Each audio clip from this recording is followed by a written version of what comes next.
Well, we're going to sit here until you understand, or until you at least acknowledge you understand.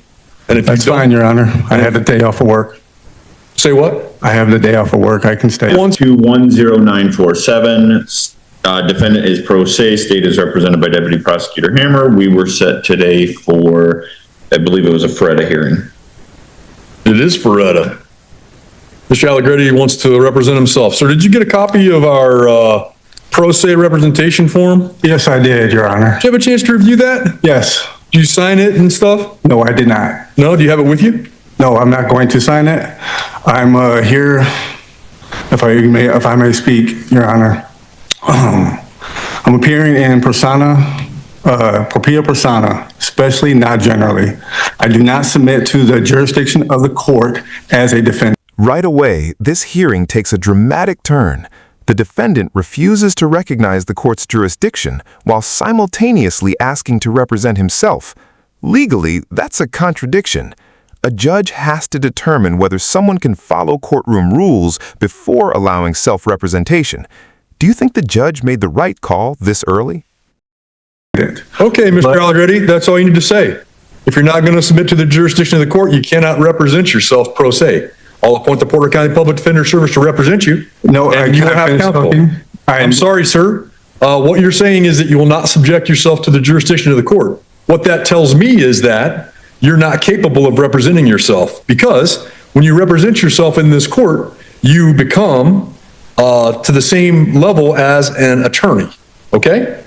Because you are unwilling to subject yourself to the jurisdiction of the court, you cannot hold that status. Do you understand, sir? No, I do not. Well, that's all you need to know. I'll appoint the Porter County Public Defender Service to represent you. You're welcome to hire counsel. I will not be accepting that, Your Honor. You are accepting it, sir.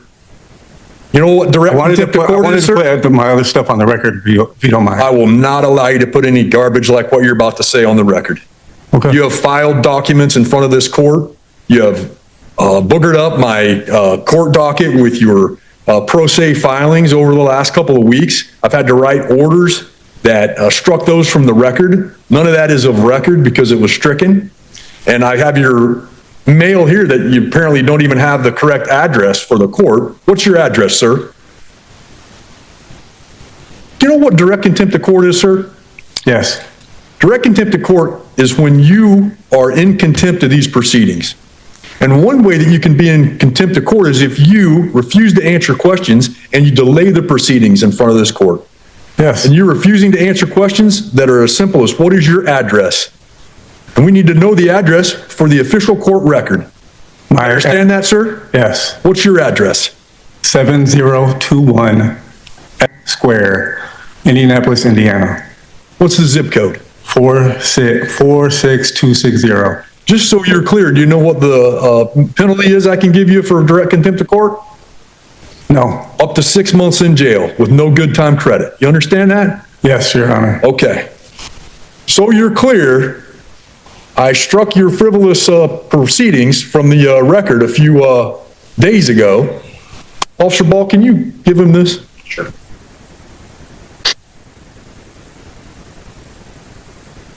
In that, I wanted to make sure that you were explicitly warned that, well, firstly, I'll consider this conduct during the Ferretta hearing as evidence of an inability or unwillingness to abide by the rules of procedure, which may result in the denial of your request to represent yourself, which I have already done. Okay, so I denied your request to represent yourself. I've appointed counsel for you. I do not understand those. What'd you say? I don't understand this. I'll get back to that in a minute. Okay. The second thing I notified you is that I may exercise my inherent authority to impose filing restrictions on you. This isn't just about paperwork anymore. The judge is warning that repeated frivolous filings can lead to filing restrictions and even contempt sanctions. Courts protect everyone's right to be heard, but they also have the authority to stop filings that repeatedly disrupt the judicial process. The tension in this courtroom is only getting higher. To prohibit you from filing any future pro se documents without prior judicial screening and approval. I've taken care of that because I've appointed counsel for you. And you're not allowed to do what's called hybrid representation. You're not allowed to also file things at the same time your lawyer's filing things, because they're responsible for anything that would come to this court. Do you understand? So any motion I do that not they would understand. file. What did you not understand the words I used or what they mean? Everything. What's your level of education, sir? I had some college. Okay, so you graduated from high school? No, I did not have a GED. You have a GED? So you graduated from high school? You have a equivalency Yes, of a high school graduation? yes. Okay. So what I said was that you're not allowed to do hybrid representation. Do you know what hybrid means? Nope. Hybrid means that there are two ways, right? Hybrid would give the understanding that you're also representing yourself pro se at the same time you have a lawyer. I do Understand not what have a that means? lawyer though, I just appointed a lawyer for you. but I don't want it. You have it because I denied your right. to I can't represent afford yourself. one, and I don't want a court-appointed attorney that's represented under the Bar Association. Sir, the first words you told me was that you don't plan to submit yourself to the jurisdiction of the court. As a result, I wasn't able to finish. I I said as a defendant. well, sir, you have to submit yourself to the jurisdiction of the court. That's the kind of nonsense that I think you're involved now with some program that you probably don't want to be if you want to try to represent yourself in front of this court. But in any case, the third thing I told you is I can impose further sanctions for contempt or abusive litigation practices upon you. You understand what that means? No, I do not. I can hold you in contempt of court for delaying these proceedings, and I can sanction you for abusive litigation. All right? And the fact that you've now tried twice to file the documents that I've had to strike from the record tells me that you're willing to be an abusive litigator. Do you understand that? I do not. Okay, so I have time that I work on cases. Everything was pretty streamlined for the most part. People understand how the rules work. When they represent themselves, they make themselves apprised of all those rules, and they're held to the same standard that lawyers are held to. As a result, things run fairly smoothly, and we have some thousands of cases that we handle each year. Because people follow the rules, they abide by our processes, we're able to get our work done in a relatively streamlined fashion. What you're suggesting to me is that I shouldn't do that. What you're suggesting to me is that I should, for your specific case only, have some special rules and allow you to somehow opt out of your given name, opt out of the processes and procedures of this court, and allow you to proceed as your own sovereign or something of that nature. Is that correct? Yes, Your Honor. Here's the core legal issue. The judge isn't debating personal beliefs. He's focused on courtroom procedure. Whether someone agrees with the legal system or not, once they're in court, the judge expects the same procedural rules to apply to everyone. Should personal beliefs ever override courtroom procedure? Let us know in the comments. Correct, right. And we can't have that. You know why? But if you just Because let me it finish. doesn't follow the rules of court procedure. And Well, I'm in equity, Your Honor. going to follow the rules of court procedure. And if you want to abide by those procedures, you'll be fine. If you don't abide by those procedures, you'll be in contempt. You understand? I still don't understand the proceedings and the charges of this matter. Okay, let's go through the charges again. I had an initial hearing with you.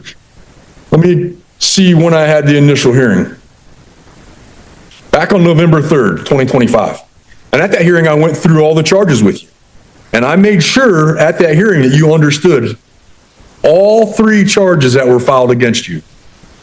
And you acknowledged each and every time I went through a charge that you understood both the charge that's alleged against you and the potential penalty for that charge. Do you not recall that hearing, sir? I recall the hearing, but I still don't understand the charges of the natures or the proceeding.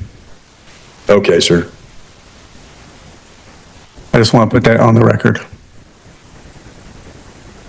Well, we're going to sit here until you understand, or until you at least acknowledge you understand. And if That's you don't, fine, Your Honor. I had the day off of work. say what? I have the day off of work. I can stay. Okay. So count one says that you're charged with dealing cocaine.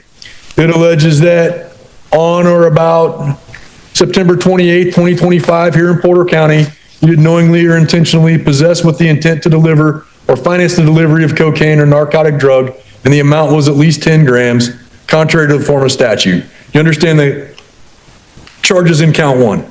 No, I do not. What do you not understand, sir? The words I used or what they mean? What is the definition of understand in the law? So you have to just acknowledge whether or not you understand. I don't understand, though. Which part do you not understand? I don't understand all of it. Okay, well, let me go through it again.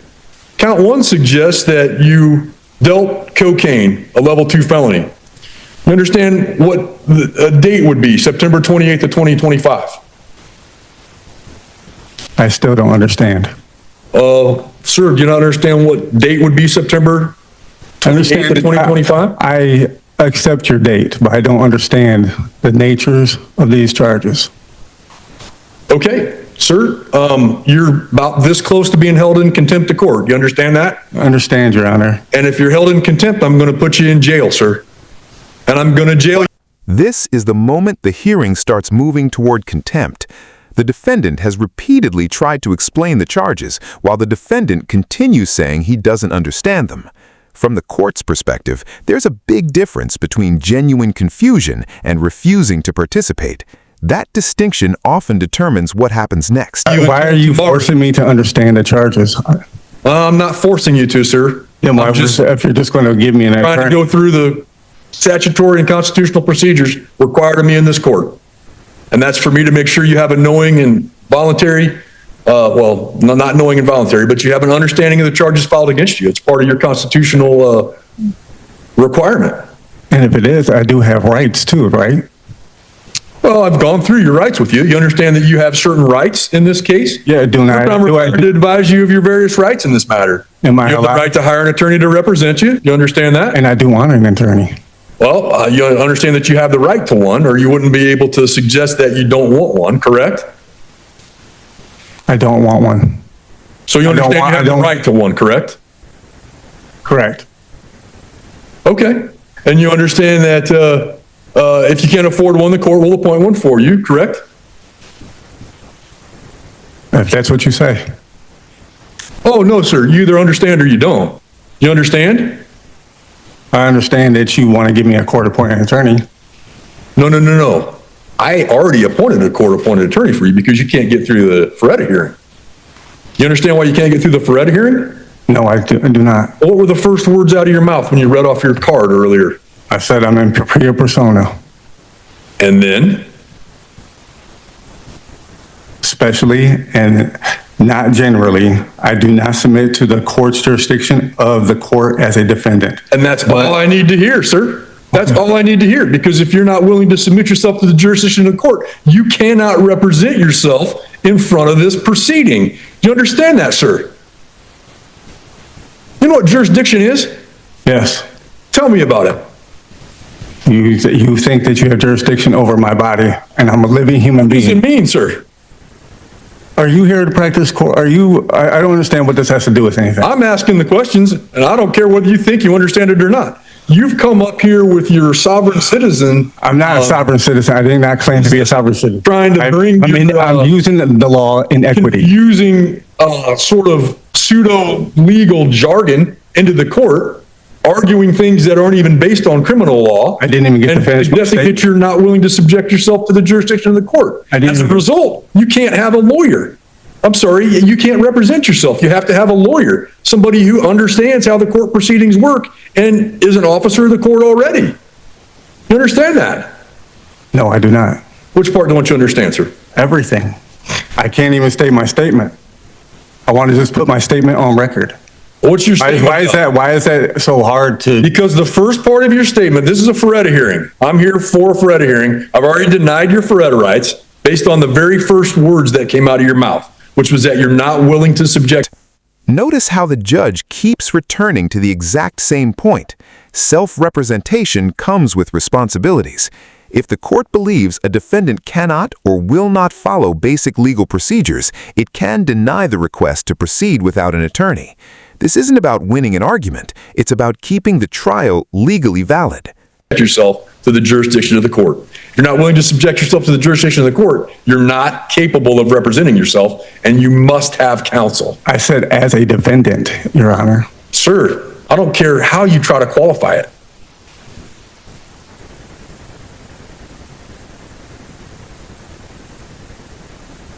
So I've appointed counsel for you. I was going through the charges in count one, but I needed to find something here. I took some notes the other day related to your case, and I wanted to make sure that we had that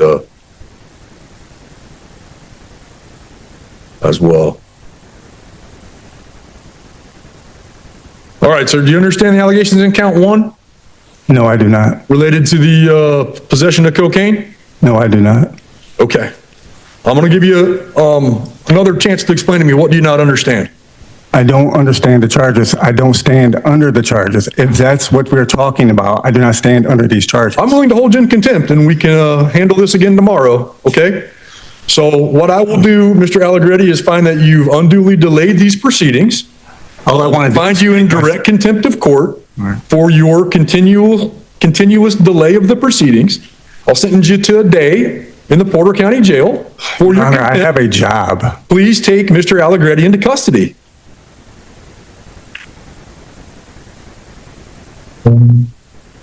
We'll try again tomorrow, sir. Yeah. And that's the consequence. Instead of advancing the criminal case, the hearing ends with a contempt finding and the defendant being taken into custody for delaying the proceedings. Ironically, the issues the defendant wanted to argue will now have to wait while the court addresses the contempt first. What do you think? Was this an appropriate use of the judge's authority, or did the situation escalate too quickly? We'll be adjourned in F2 10947, and I'll open a new case.